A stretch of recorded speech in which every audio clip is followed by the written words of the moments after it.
கடகராசி என்பர்கள் ஒரு விஷயத்தை மனசில் ஏற்றிட்டாங்கன்னு சொன்னால் அதை அவங்களால மறக்கவே முடியாது. வாழ்நாள் முழுவதும் தூக்கம் சரியாக இருக்காது. பல கடகராசி அன்பர்களுக்கு நண்பர்கள் மூலியமாக அதிகப்படியான பாதிப்புகள் கட்டாயம் இருந்தே தீரும். வாழ்க்கை துணை அமைவதில் மிகப்பெரிய பிரச்சனை இருக்கு. சரியான வாழ்க்கை துணை அமையாம ஒன்றுக்கு மேற்பட்ட திருமணங்களுக்குள்ள போகக்கூடிய வாய்ப்புகள் கடகராசி என்பர்களுக்கு நிச்சயம் உண்டு. மனம், உடல் ஆரோக்கியம் எல்லாத்தையும் இழந்தும் கூட, பணத்தை இழந்தும் கூட மற்றவர்கள்ட்ட ஒரு துளி கூட ரிட்டர்ன்ல வராது அப்படிங்கிறது கடகராசி என்பவர்களுடைய தலையெழுத்து.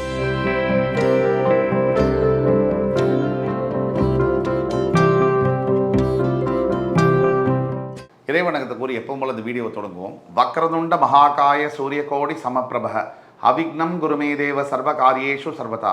தென்னாட்டுடைய சிவனே போற்றி, என் நாட்டவர்க்கும் இறைவா போற்றி. அன்பர்களே, நண்பர்களே, மற்றொரு புதிய காணொலியின் மூலியமாக உங்கள் அத்துணை பேரையும் சந்திப்பதில் மிக்க மகிழ்ச்சி கொள்கிறேன். இன்று நம்ம பார்க்க போகிறது ஒரு சூப்பர் எக்ஸ்க்ளூசிவான ஒரு வீடியோ. அப்படி என்ன சிறப்பு இந்த வீடியோவுக்கு அப்படின்னு பார்த்தோம்னாக்க சிம்பிளுங்க. இந்த வீடியோ கடகராசியை பற்றினது.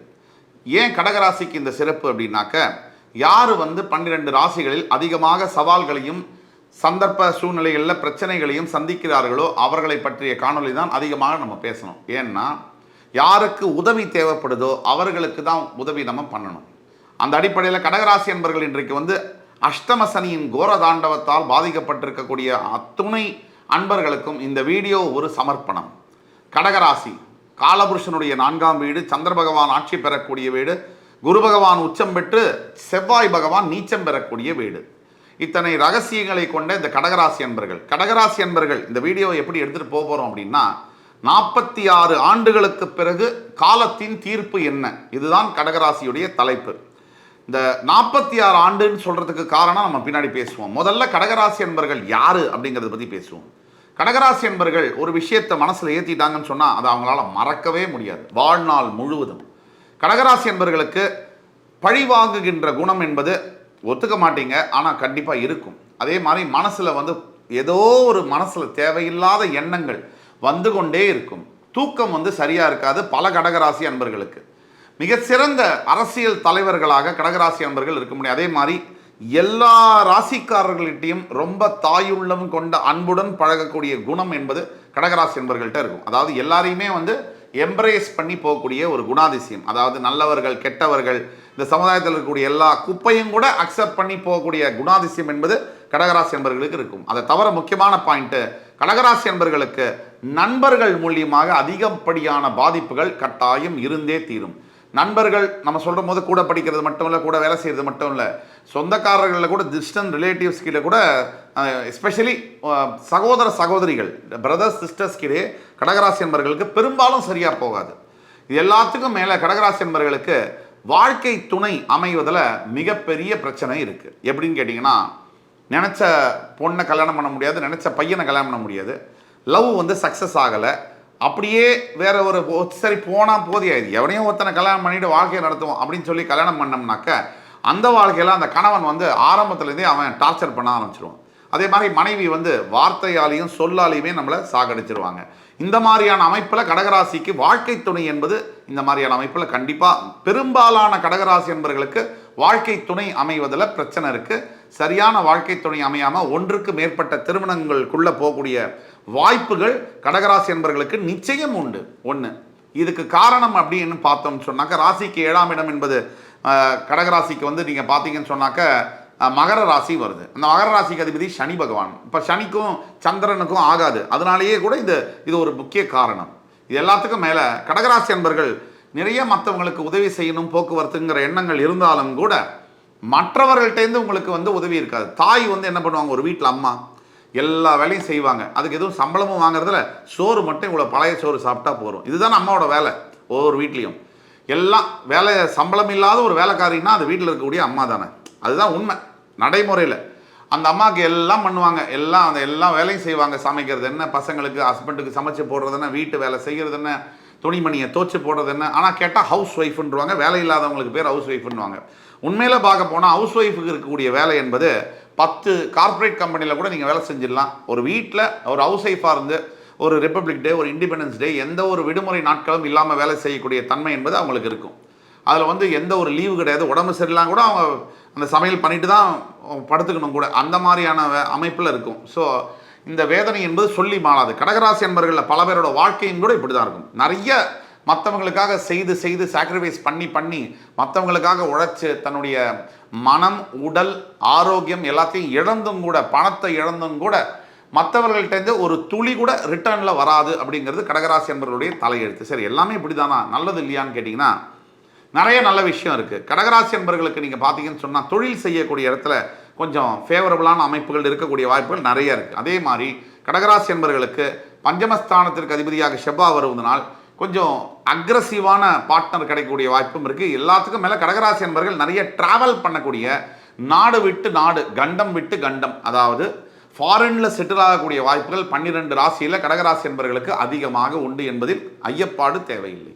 இப்போ இந்த மாதிரி கடகராசி என்பவர்களுக்கு 46 ஆண்டுன்னு ஏன் சொல்கிறோம்? கடகராசியில் புனர்பூச நட்சத்திரம், பூச நட்சத்திரம், ஆயில்யம் நட்சத்திரம் 3 நட்சத்திரங்கள் வரும். புனர்பூச நட்சத்திரம் 4ஆம் பாதம் தொடங்கி பூச நட்சத்திரம் 1, 2, 3, 4 பாதங்கள், ஆயில்ய நட்சத்திரம் 1, 2, 3, 4 பாதங்கள் முடிய 9 பாதங்கள் அடங்கிய கடகராசி நம்ம ஒரு சிறப்பான ராசின்னு சொல்கிறோம். இந்த கடகராசியில் பிறக்கக்கூடியவர்கள் ஒரு சராசரியாக புனர்பூச நட்சத்திரம் 4ஆம் பாதத்தில் பிறகுறாங்கன்னு வச்சுக்கோங்க.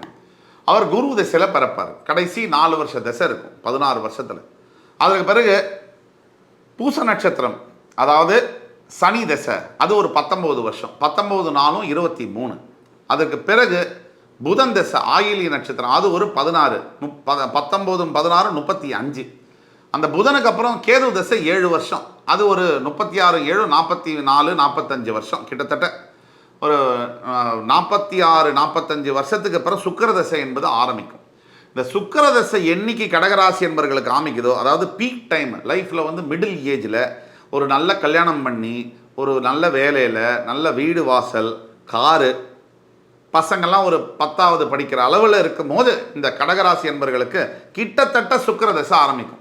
இல்லை கொஞ்சம் பூச நட்சத்திரம், ஆயில்ய நட்சத்திரத்தில் பிறந்தவங்களுக்கு இன்னும் கூட கொஞ்சம் லேட்டாக 55 வயசு 60 வயசில் கூட ஆரம்பிக்கும். எப்படி இருந்தாலும் பொதுவில் இந்த கடகராசி என்பவர்களுக்கு ஒரு விந்தையான விஷயம் என்னன்னு சொன்னீங்கன்னா, இந்த சனி திசையே கூட கடகராசி என்பவர்களுக்கு சனி பகை கிரகமாக இருந்தாலும் கூட சில சமயங்களில் சனி திசையானது சுய ஜாதகத்தில் சனி பகவான் சுபத்துவ அடிப்படையில் இருக்கும் பொழுது இந்த கடகராசி என்பவர்களுக்கு சனி திசை என்பது ராஜயோக திசையாக மாறுகிறது. இதுதான் உண்மை.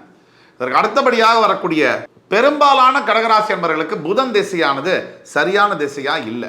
அதுக்கு காரணம் என்னன்னு கேட்டிங்கன்னா, சந்திரனுக்கும் புதனை பிடிக்கும், ஆனால் புதனுக்கோ சந்திரனை பிடிக்காது. அப்படிங்கிற அடிப்படையில் இந்த கடகராசி என்பவர்களுக்கு புதன் திசையானது கொஞ்சம் படுத்தும். அது ஒன்று இருக்குது. அதாவது ஒரு 25, 35 வயசுக்குள்ளே பார்த்தீங்கன்னா இந்த புதன் திசை ஒரு பாடாப்படுத்தக்கூடிய சூழ்நிலையே இருக்கும். சில பேருக்கு 40லேருந்து 50 வயசுக்குள்ளே இருக்கும். இது மாதிரியான அமைப்பில் இருக்குது. எப்படி பார்த்தாலும் கடகராசியான உங்களுக்கு சுக்கிரன் என்பது உங்கள் சுய ஜாதகத்தில் ஆட்சி பெற்றிருந்தாலோ, அதாவது துலாமில் ஆட்சி பெற்றிருந்தாலோ, ரிஷபத்தில் ஆட்சி பெற்றிருந்தாலோ, ஆட்சி பெற்று ஒரு ஓரளவுக்கு சுபத்திரமான ஒரு நட்சத்திர பாதத்தில் இருந்தாலோ, சுபகிரகங்களுடைய பார்வை சேர்க்கை இருந்தாலோ உங்களுக்கு இந்த சுக்கிர தசை 20 வருஷம். இந்த 20 வருஷங்கிறது லட்டு அப்படியே வந்து எப்படின்னு கேட்டிங்கன்னா, பஞ்சாமிர்தம் பழனியிலேருந்து எடுத்துகிட்டு வந்து பார்சல் பண்ணி டைரெக்டாக உங்களுக்கு ஹோம் டெலிவரி பண்ண மாதிரி அது. அதாவது உங்களுக்கு இந்த கடகராசிக்கு சுக்கிர தசை கிட்டத்தட்ட 40 மிடில் ஏஜில் பிரச்சனைகள்லாம் சந்தித்து ஓரளவுக்கு செட்டில் ஆகும்போது அதீத ராஜயோக பலன்களை செய்வார். எப்படின்னு கேட்டிங்கன்னா, சுகபோக வாழ்க்கையை கொடுப்பார். சாதாரண விளிம்பு நிலையில் இருக்கக்கூடிய கடகராசி என்பருக்கு திடீர்னு பார்த்தீங்கன்னா சாதாரண தொழில் பண்ணியிருப்பார். 1 லட்ச ரூபா முதலீடு வச்சு ஒரு தொழில் பண்ணியிருப்பார். திடீர்னு பார்த்தீங்கன்னா ஒரு 10 கோடி 100 கோடியாக பெருகக்கூடிய அளவிற்கு அந்த திசையானது அவரை மாற்றும். அதாவது சாதாரண வீட்டில் இருந்து வாடகை வீட்டில் இருந்தவருக்கு சொந்த வீடு, பங்களா, BMW காரு, வசதி வாய்ப்பு, வெளிநாட்டு வாழ்க்கைன்னு அவர் வாழ்க்கையை வந்து அசத்தி எடுக்கும். அதுதான் கடகராசிக்கு இந்த 45, 46 ஆண்டுகளுக்கு பிறகு வரக்கூடிய சுக்கிர திசையானது மிகப்பெரிய ஒரு வரப்பிரசாதமாக இருக்கும். இதில் எல்லளவும் சந்தேகம் தேவையில்லை. சில பேருக்கு புனர்பூசம் 4ஆம் பாதத்தில் பிறக்காத கடகராசி அன்பர்களுக்கு பார்த்தீங்கன்னு சொன்னால் ஒரு கொஞ்சம் தள்ளி வரும். ஒரு 50, 55 வயசில் வரும். என்ன சார் 55 வயசுக்கு மேலே நான் ஒன்று சொல்கிறேன் கேட்டுங்க. ஒரு வயசில் மிகப்பெரிய அளவில் அனுபவித்து கொண்டாடி என்ன ஆட்டம் போட்டாலும் கூட கடைசியில் வாழ்க்கை வெற்றி பெறுமா இல்லையாங்கிற ரிசல்ட் கார்டு எப்போ வரும்னா உங்களோட 55, 60, 65 வயசில் தான் வரும். உங்கள் பசங்க எவ்வளோ நல்லா இருக்காங்கன்றதை பொறுத்து தான் ஒரு மனிதனுடைய வாழ்க்கை வந்து வெற்றிகரமா இல்லையா தோல்வியாங்கிறத முடிவு செய்யக்கூடியது. அப்படிப்பட்ட நிலைமையில் உங்களுக்கு இந்த வாழ்க்கை வந்து 45, 50, 55 வயசுக்கு பிறகு உங்களுடைய மகள்களோ மகன்களோ மிகப்பெரிய நிலைமையில் சக்ஸஸ் பண்ணுவாங்க. அந்த பாக்கியம், அதாவது நீங்கள் அதை பார்த்து சந்தோஷப்படக்கூடிய பாக்கியம் தான் ஒரு மனுஷனுக்கு வந்து கடைசி காலத்தில் கிடைக்கக்கூடிய ஒரு பாக்கியம். அந்த பாக்கியம் கடகராசி அன்பர்களாகிய உங்களுக்கு கட்டாயம் கிடைக்கும்னு சொன்னால் செகண்ட் தாட் இருக்க முடியாது. ஆக கடகராசி அன்பர்களே, உங்களுடைய சுய ஜாதகத்தில் உங்களுக்கு சந்தேகம் ஏதாவது இருக்குன்ற பட்சத்தில் கீழே கொடுக்கப்பட்டுள்ள வாட்ஸ்அப் நம்பரில் எங்களை தொடர்பு கொண்டு ஃபீஸ் பேமெண்ட் ஆன்லைனில் பண்ணி நீங்கள் புக்கிங் பண்ணி அதுக்கு பிறகு நீங்கள் வந்து இந்த சர்வீஸை நீங்கள் எடுத்து நான் உங்களுக்கு துல்லியமான பலன்கள், அதாவது உங்களோட வாழ்க்கையில் ஃப்யூச்சரில் இப்படி தான் நடக்க போகுது அப்படிங்கிற ப்ரிடிக்ஷன்ஸை மிக துல்லியமாக கணித்து தர காத்து கொண்டிருக்கிறோம் என்று கூறி அடுத்து வரும் காணொலியில் மறுபடியும் உங்கள் எல்லோரையும் சந்திக்கும் வரை உங்களிடமிருந்து விடைபெறுவது உங்கள் சுபாஷ் பாலகிருஷ்ணன். நன்றி, வணக்கம், வாழ்க வளமுடன்.